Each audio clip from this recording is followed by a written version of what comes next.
Welcome back to ECE 320A.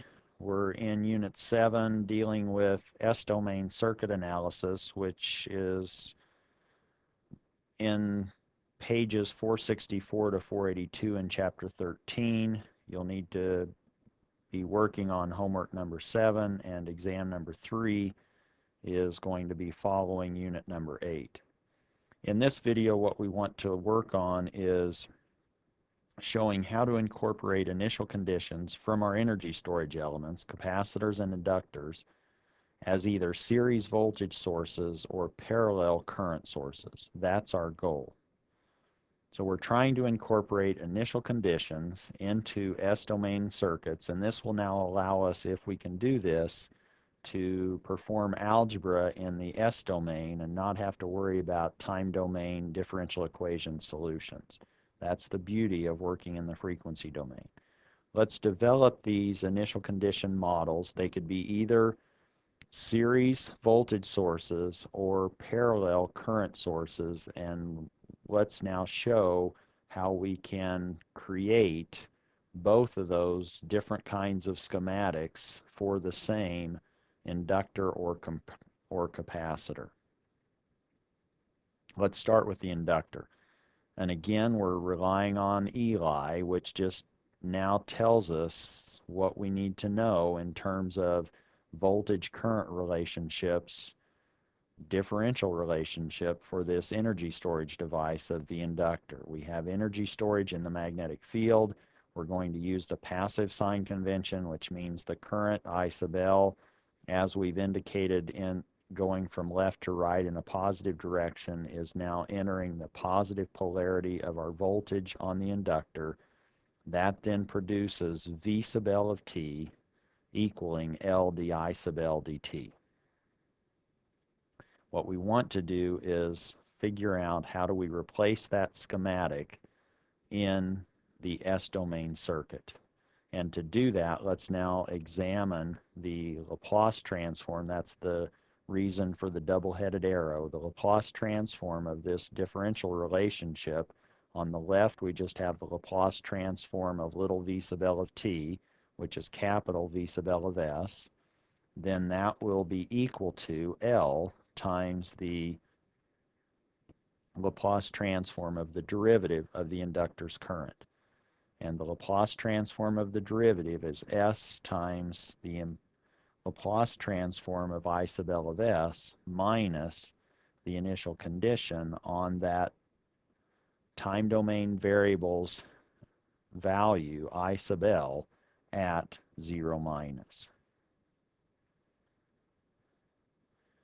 If we distribute that L into both terms on the right-hand side of this equality, we then have SL, which is our impedance, that weights or scales the Laplace transform of the current of our inductor, minus L times I sub L of 0 minus. And this now gives us our S-domain equations corresponding to the current voltage relationships that incorporate initial conditions of that inductor.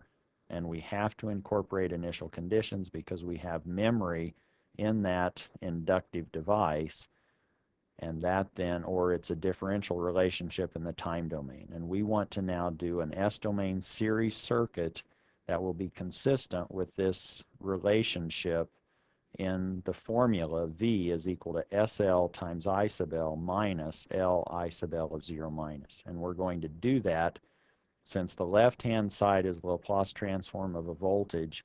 The right-hand side has to be the Laplace transforms of voltages.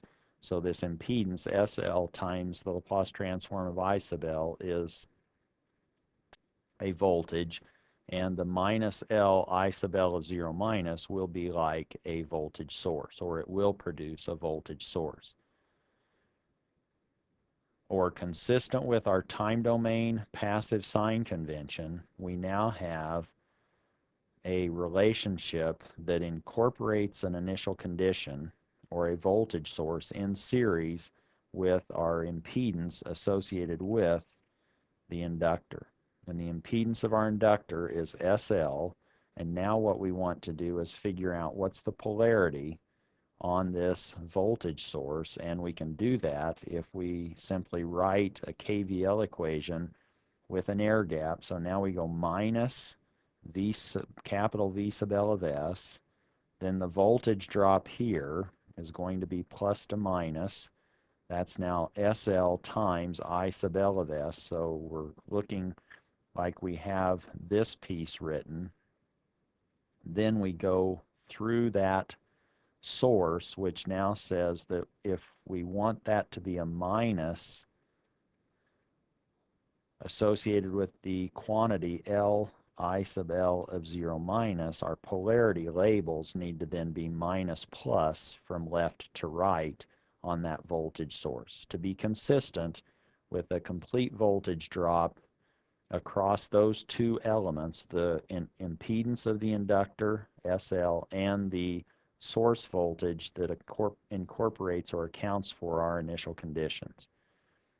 That then provides us with the schematic that we can drop in to replace the time domain schematic here when we want to write our circuit in the S domain consistent with a series voltage source, which we might want to do if we are writing mesh equations.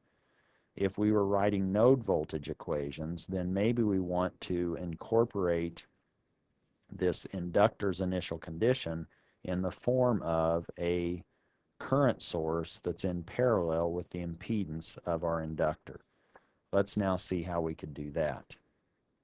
If we now start with this equation, V sub L is equal to SL times I sub L minus L I sub L of 0 minus, if we solve that now for the inductor current's Laplace transform, let's now add to both sides L I sub L of 0 minus and divide all the terms by the quantity SL, which is the impedance of the inductor. So that now, if we rewrite that in terms of I sub L of S, we would then write 1 over SL times V sub L of S. Again, we're dividing all sides by SL, and we've already then added this L I sub L of 0 minus to both sides, and now we want to divide by SL so that now as a current source the L's cancel and we're left now with this particular expression that associates the current going into that inductor, where the inductor now has an impedance given by SL, and the total voltage drop is capital V sub L of S across both circuit elements. And now we need to figure out what direction do we want the current source to have, either left to right in terms of do we want it going this way or do we want it going the opposite way. And we could actually determine that by looking at, if we wanted to, a KCL equation at this node. At this node, you can see that we have I sub L coming into that node from the left and leaving, we have the current through the impedance of our inductor, SL, so that would be determined by this term, V sub L over SL. That's this current here. That's, let's say, I sub 1. So this current right here is I sub 1. And then we have this second current, I sub 2, which is now going to be with a magnitude in the direction that we've indicated, but with a magnitude of I sub L of 0 minus over S. And note that this particular value for that inductor's current for the initial condition is I sub L of 0 over S. That's not the same as what the expression or the quantity needs to be when we incorporate a voltage source. In a voltage source, it's L times the initial condition. When it's a current source, it's the initial condition current over S, where this is now our I sub 2. Hopefully that's clear, and that's now what we could drop into our circuit schematic to incorporate the initial condition on our inductor if we were doing nodal analysis and we wanted to introduce our initial conditions in the form of a current source. That's for an inductor. Let's now look at a capacitor.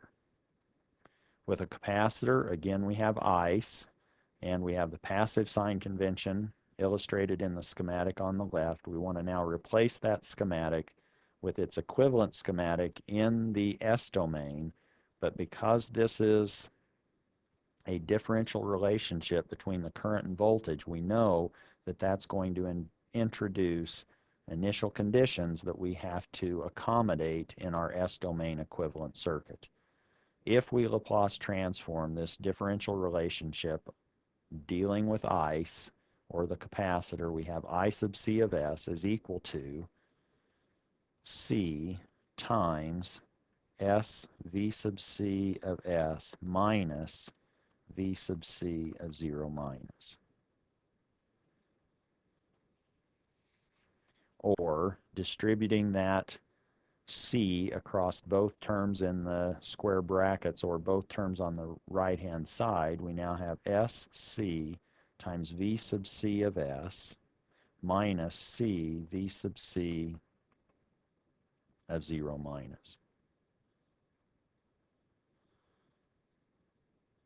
And if we want now to view that as an impedance instead of as an admittance, we could write that as V sub C of S over some impedance, which is actually 1 over SC.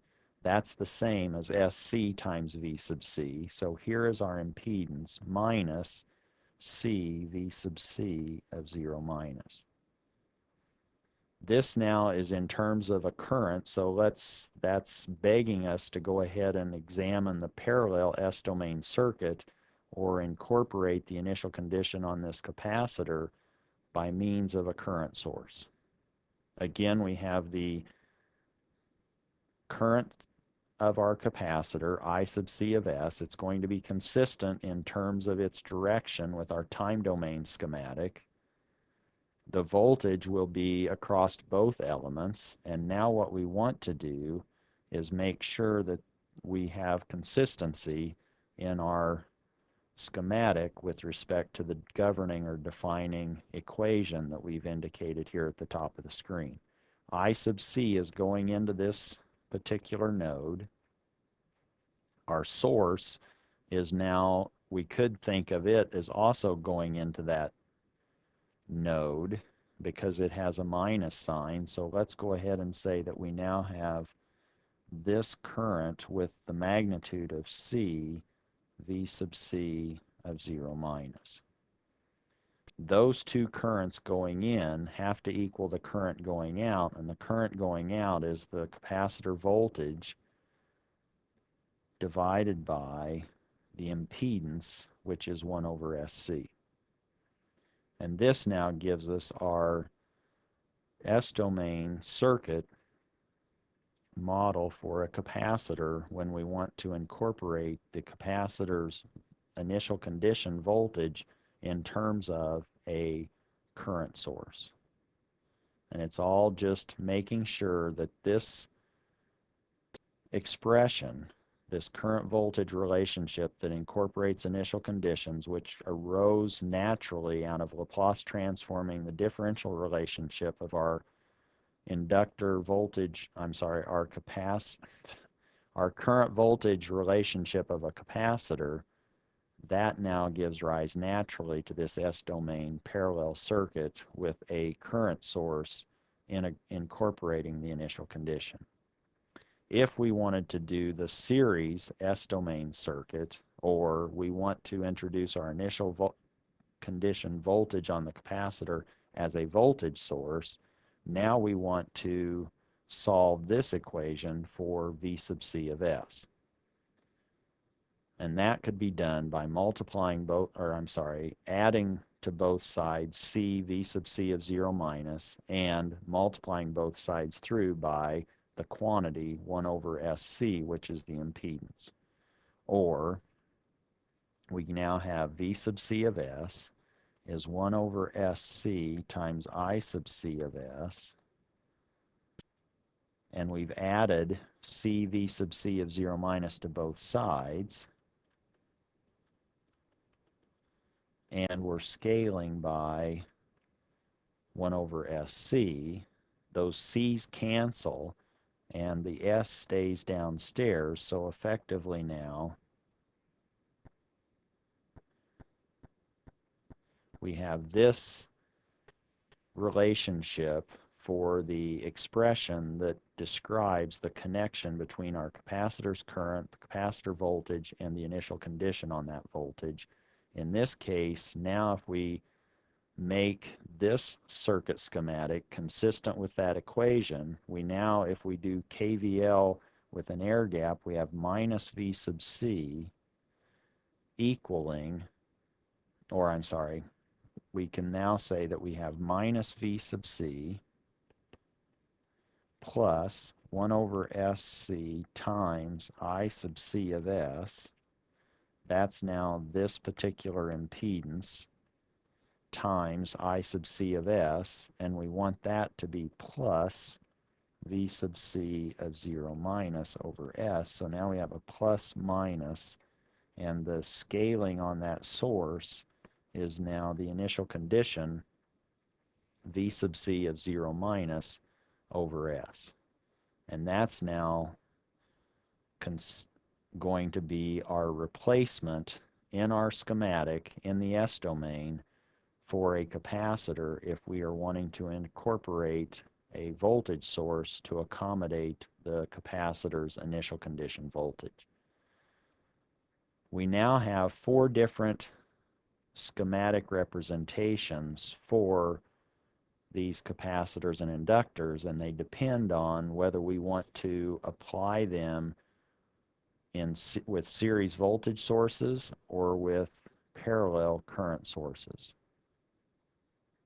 And which circuit model, series or parallel, is used, series or parallel with respect to the initial conditions, is used depends on personal preference, what you like to do, and the particular situation. As a way of sort of forming some guidelines, if you're doing mesh analysis, then you're trying to worry about sums of voltages, or you're using KVL equations. That means that you probably want to worry about incorporating your initial condition or your initial conditions as series voltage sources. Contrast that with if you're doing nodal analysis and you now are summing currents at nodes, now you probably want to have source currents or parallel current sources